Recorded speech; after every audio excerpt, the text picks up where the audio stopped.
Well, welcome to another episode of Three Things in 3 Minutes. My name is Damon King. I'm a certified financial planner professional, registered investment advisor, and licensed insurance professional with Chapelwood Financial Services. I also serve as the lead instructor for the Rock Your Retirement Financial Enrichment Series at Francis Tuttle Technology Center and the Metropolitan Library System in Oklahoma City. Well, you would have had to have been hiding under a rock, inside of a cave, inside the Himalaya Mountains over the last few weeks to not know that there is a huge battle brewing in Congress right now over the future of health care in our country, or at least of health care coverage, health insurance coverage. Right now, the big battle is, do we repeal Obamacare and replace it with what's called Trumpcare? Obamacare is the Affordable Care Act. It was put in place under President Obama. It's a heavily subsidized program that provides health insurance for essentially every American. Right now, President Trump, as well as congressional Republicans, are fighting to repeal that law and in its place put what's called the American Health Care Act, or otherwise known as Trumpcare.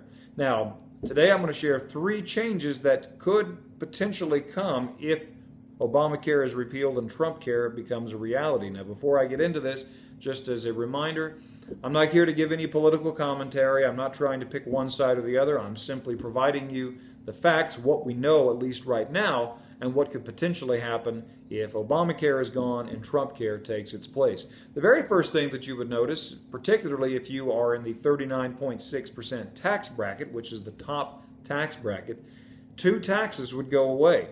Again, Obamacare is heavily subsidized, so they had to find a way to generate additional revenues to help pay for it, and two of the ways they did that were with the net investment income tax, the net investment income tax and the additional Medicare tax. Both of these taxes, again, amounted to a 4.7% additional surtax for top earners on their investment income, capital gains, dividends, things of that nature. If Obamacare is repealed, those two taxes would go away because we wouldn't need them anymore to help pay for health insurance for those who are on Obamacare. Something else that you'll notice is the way that your health insurance premiums are charged would change somewhat. Under Obamacare, it's considered to be a community rating. So your premium is underwritten based on how you interact or how you relate to other insured people in your region, like the city of Oklahoma City, the state of Oklahoma, the southern United States, that sort of thing. If you live in a more expensive area, your health coverage is going to be more expensive regardless of your specific health status. If we go under Trumpcare, it's going to go back to more of an individual underwriting status. So your health insurance premium would now be charged according to, are you a smoker? Are you a drinker? How old are you? Pre-existing conditions that you might have had.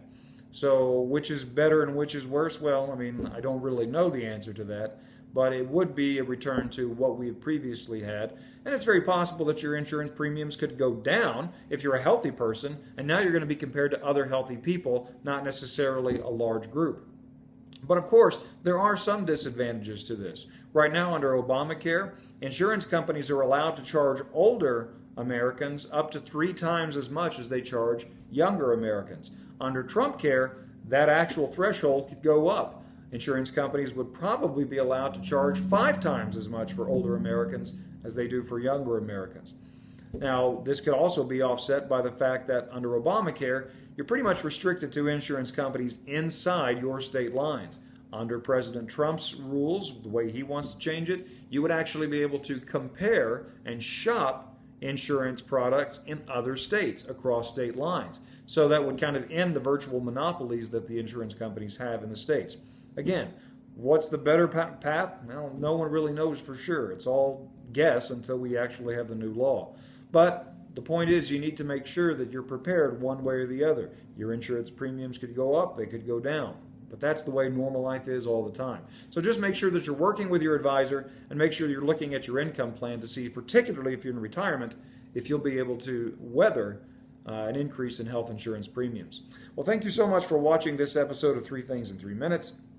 Please give us a like, give us a share down at the bottom. Leave us a comment on a future topic that you would like to see featured in an upcoming episode, or if you just have a question.